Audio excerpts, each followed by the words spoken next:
Benjamin नाम का एक व्यक्ति शौच कर रहा था जब अचानक उसकी नजर कुछ अजीब चीज पर पड़ी। उसने देखा कि कुछ दूरी पर एक पत्थर रोशनी को परावर्तित कर रहा था।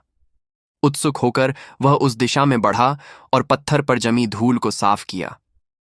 अचानक उसे एहसास हुआ कि यह शायद सोने का टुकड़ा हो सकता है। उसने पीछे मुड़कर अपने साथी की ओर देखा, एक पल के लिए हिचकिचाया, फिर उसे बुलाया। उसका साथी आया और पत्थर को ध्यान से देखने लगा। फिर उसने एक लाइटर निकाला और पत्थर को जमीन पर गर्म करना शुरू किया। कुछ देर बाद पत्थर पिघलने लगा, लेकिन उसका रंग बिल्कुल नहीं बदला। उन्होंने अनुमान लगाया कि यह बहुत उच्च गुणवत्ता वाला सोना हो सकता है। इस अप्रत्याशित खोज ने दोनों को बहुत उत्साहित कर दिया। बिना किसी हिचकिचाहट के उन्होंने कुदाल लेकर खोदना शुरू कर दिया। लेकिन 4 मीटर चौड़ा गड्ढा खोदने के बाद भी वे सोने को बाहर नहीं निकाल सके।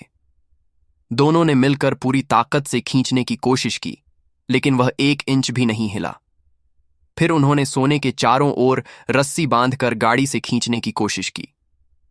उन्होंने गाड़ी के गैस पेडल को जोर से दबाया, लेकिन रस्सी 2 बार टूट गई। फिर भी सोना 1 इंच भी नहीं हिला। उन्होंने और गहराई तक खोदने का फैसला किया।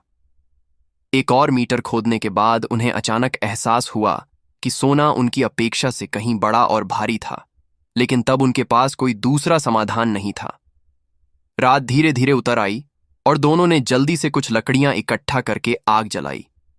वे उत्साह में चिल्लाने लगे, ये कल्पना करते हुए कि सोना मिलने के बाद उनकी जिंदगी कैसी होगी। लेकिन अब सवाल यह था कि सोने को बाहर कैसे निकाला जाए।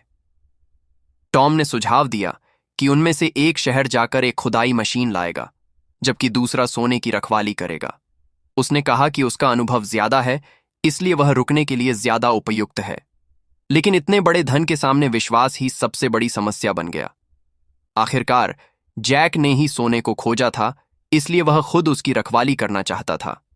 यह देखकर टॉम को मजबूरन हार माननी पड़ी और जैक को रखवाली के लिए छोड़कर चला गया। अगली सुबह उन्होंने पानी और खाना बांट लिया और टॉम ने जैक को एक सैटेलाइट फोन दिया ताकि वे इस दौरान संपर्क में रह सकें।